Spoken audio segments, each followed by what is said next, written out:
Hi, welcome back to CS 170. I believe we left off with, we're on chapter 22, Limits of Computation, and we left off going into playing chess. Um, so we were basically talking about where the computing power has grown and how it might be uh, still some challenges in terms of going to the next level with intelligence. Okay, so we were talking about the Turing test and whether that's been passed, and I think there's been a lot of close calls. It's getting better over the years, but um, technically it hasn't passed the Turing. Nothing has passed the Turing test yet, and there's some debate about some recent events about whether it's actually passed the Turing test or not. But as of yet, it hasn't.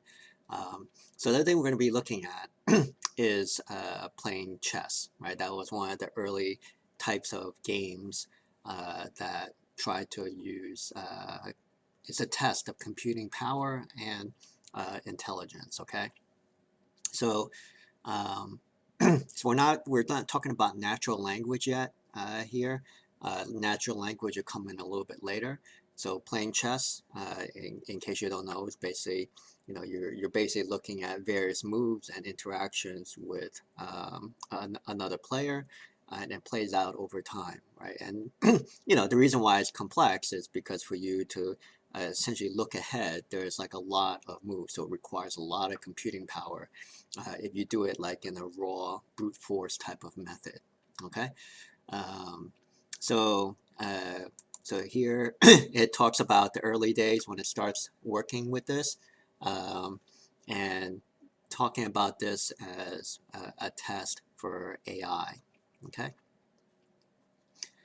uh, so as it states here, um, you have the pieces on the board, and you have, what I call various permutations of the board, right, or a series of boards.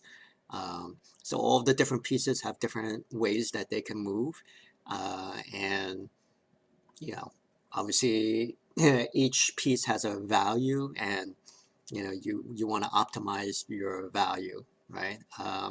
And so there's this idea of these game trees, right? So you make a move, the other person makes a move, and back and forth, and you try to map out all those possible options.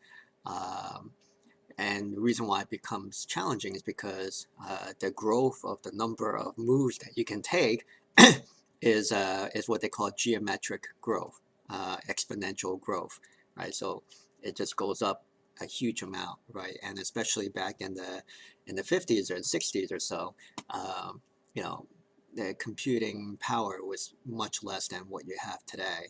Uh, so just looking at it from a brute force perspective, just raw computing power, that's a big challenge, right? Um, so this here shows this idea of this game tree and how quickly it grows.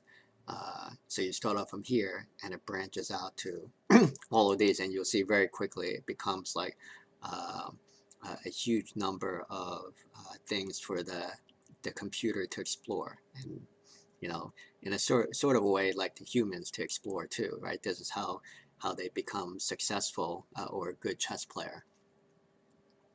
So again, here's the idea. It's evaluating something called look ahead. Okay, so it evaluates the moves, um, and so just to show you how quickly it grows, looking just 6 moves ahead, um, you're up to like a 500 million boards. Okay, um, so it basically just kind of describes how big that you're talking about. And so at the beginning, um, that's essentially what it was doing. It's basically trying to grind through and look at all of these choices and try to optimize based off of that.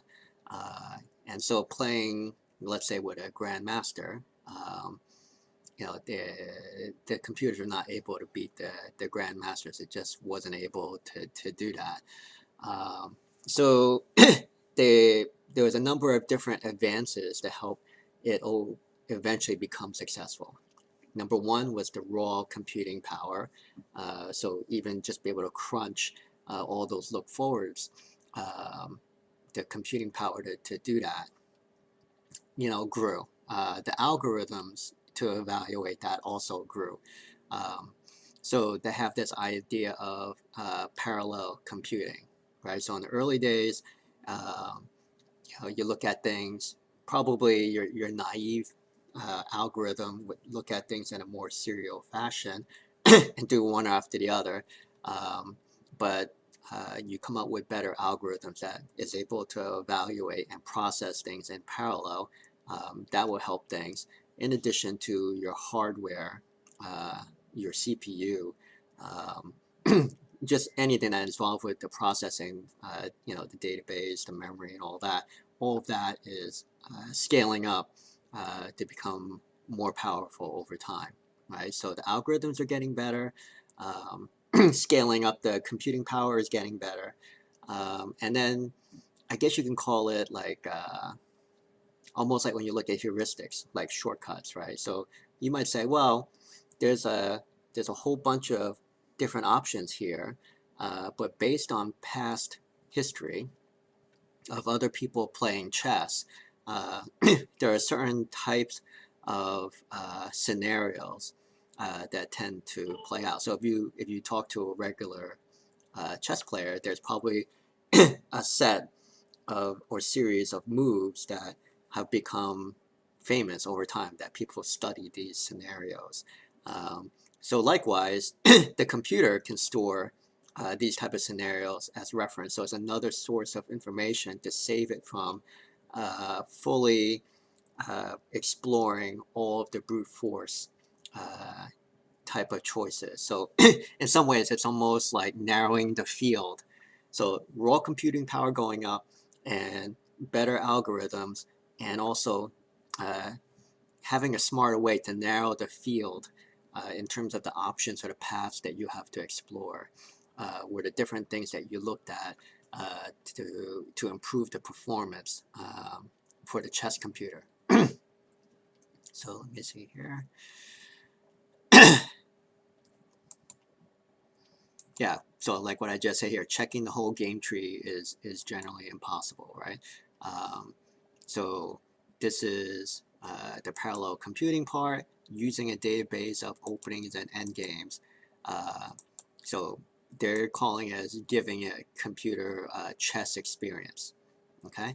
Um, so those are the things that they did to get better. So then they talked about 1996 with Deep Blue and the chess master Garry Kasparov. Um, so they give you some of the rough hardware specs on it, right? So 32 uh, processors, general purpose processors, and then 256 custom processors. So, this is in the early days. Computer didn't do so well here. Um, but then, obviously, they kept on coming back and getting better with this.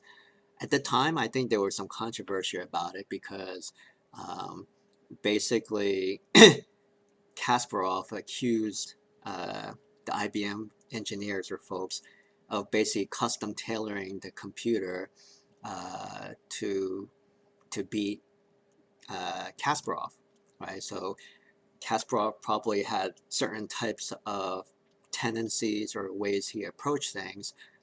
And back to my point about limiting or reducing the number of scenarios that it evaluates, um, the IBM folks essentially helped its evaluation of the different choices or the different paths uh, to be almost custom tailored to Kasparov's style of play.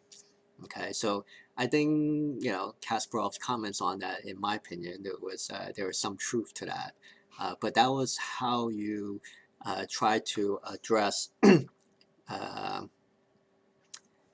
shortening the number of things that you had to evaluate from a brute force perspective. And it was things like that. So the one thing I mentioned was the famous chess moves or scenarios. So, the end games like they mentioned here. storing that in its database and using that to narrow the field for the number of paths that you have to evaluate. By the same token, looking at Kasparov's style of play and using that to narrow the field of options to evaluate was another way to look at it too. Okay. And so, basically, as what they're saying here, this is solved by having more powerful computers, right? There was some aspect of optimizing the algorithm, but essentially, the computers, even in the 90s, and of course, definitely now, have gotten way more powerful. So just throwing more hardware at it has, improved the performance greatly over time. Okay. Um, but it was very specific and focused towards playing chess. So in terms of like general artificial intelligence, probably it had limited impact, right? It was a very specialized type of thing to play chess. At the beginning, specific to beat Kasparov, but wider, just become a very good chess computer. You know, that was an accomplishment, that was a milestone, but not necessarily, you know, like breaking, you know, groundbreaking in terms of like AI per se, right? Um, so I think this is where you get into things like AlphaGo. So AlphaGo is, if you thought like the number of permutations there were for chess was a lot, like Go is like just a whole like another ball game. And so there's no way you can really just basically pound it out like on the chess side with AlphaGo. So I think one of the interesting thing about AlphaGo compared to, let's say, the chess playing computer is that, well, actually I should say AlphaGo Zero. So there's AlphaGo and then there was AlphaGo Zero that came after that.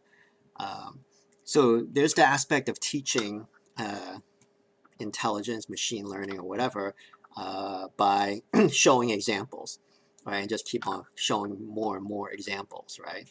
But AlphaGo Zero really didn't need to do that. It just basically kept on playing the game over and over again by itself. Of course, it played it very quickly, right? So it played a lot of games, right? And based on those outcomes, was able to identify optimal paths, right? So it just kept on playing, and the more it played, it generated all the different outcomes and figured out which were the successful ones, and kind of emphasized that and moved them up, right? So at the beginning it was zero, and then played it over and over again and identified which were the successful paths, right? In some ways, that is very close to how people might learn something, right? They essentially try stuff. Either one, you get a bad outcome, you fail, and or two, you get a reward because it was successful, right? And then over time, you get more and more of these positive data points to reinforce that this is a good path for you to take. And generally, that's how people tend to learn and get better, right? So a whole bunch of playing a game, in this case, over and over again, and finding like the best path just through trial and error, really. And so that's where AlphaGo, in my mind, kind of broke new ground. And to me, probably more closer approximated to how a person might learn, something. So this is a big step forward with AlphaGo, okay? And then you got Watson, right? And probably a lot of you saw this where, Watson did very well in Jeopardy, okay? So you can imagine, well, there's two aspects of it. One is the natural language processing aspect of it. So a lot of times right now, if you probably call something, right, call help desk or whatever, if you look at the chat bots, there's this idea of natural language processing, okay? But also, if you want to have like sort of a robust interaction, right? So you have a whole bunch of information, which is essentially what Watson was looking at, right? You had a whole bunch of information to try to answer questions on Jeopardy. So to be able to take in the language, understand things like or nuances like context and whatever, and then be able to quickly identify what is the right portion of its database. Like they have a huge, vast number of data. I think there was something like on the order of like 3,000 computers or something like that, or CPUs, and vast amount of data for it to go through, and you have to answer within a few seconds, a couple seconds. So you have to parse this out, go and search through all of these things, and figure out like what's the best answer to come back and respond, and do this within a matter of seconds. So there's the natural language processing of things, and then there's a way of like basically looking through a whole bunch of unstructured data to figure out how to answer something, right, in the best way. So that's a lot of what Watson, like some of the breakthroughs coming through in terms of like Watson and Jeopardy, right? And that comes closer to something more useful in terms of like our everyday processing. Like I said, the natural language processing, you may not realize it, but it's becoming more and more prevalent all around. So that's out there.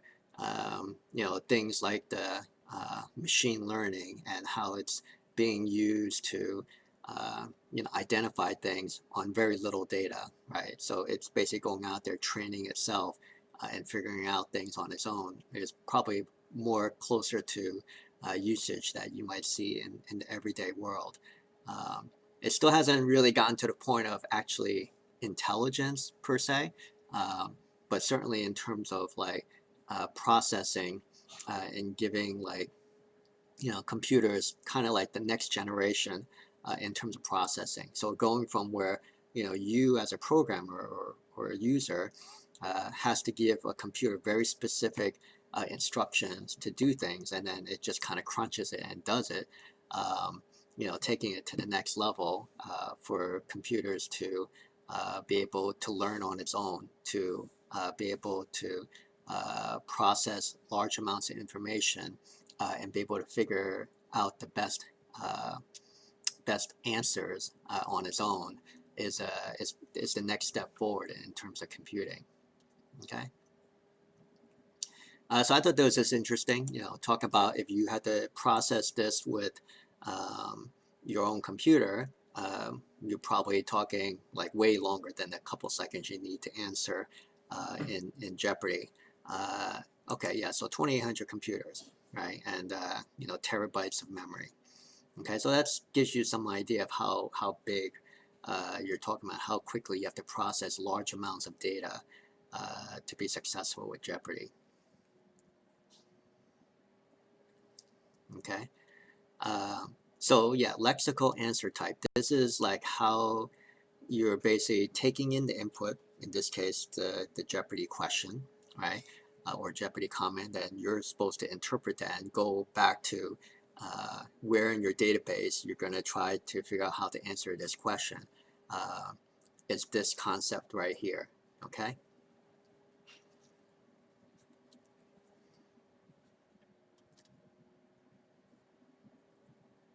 Okay, and then this is like more of the how IBM is trying to use this from a commercial standpoint, getting into natural language handling. And then a related topic is with chatbots. Okay, so you can see a similar type of flow here, right? So you have this, you have the natural language processing, right? You have your knowledge base and your data store, your analytics. So these all kind of fit together in a similar way. Okay. You may have heard something about this, right? So there's this idea that this sort of like a Google Assistant can go out there and call. In this case, they're calling a restaurant to make a reservation for you. Um, so I kind of have something, and you may or may not have it on my phone that screens phone calls. So someone that I haven't heard of before calls, and I can send it to this assistant to screen my phone calls. Um, so it kind of works on a similar type of concept. So that's where computing is going to right now, being applied from a commercial standpoint. Okay. So one example, and they mentioned this in the book too, was, I think it was a Final Jeopardy question, and they were talking about what was the largest airport, and it was named after a World War II hero, and then the second largest was after a World War II battle, um, and Toronto came back as an answer. So a little bit of a glitch there.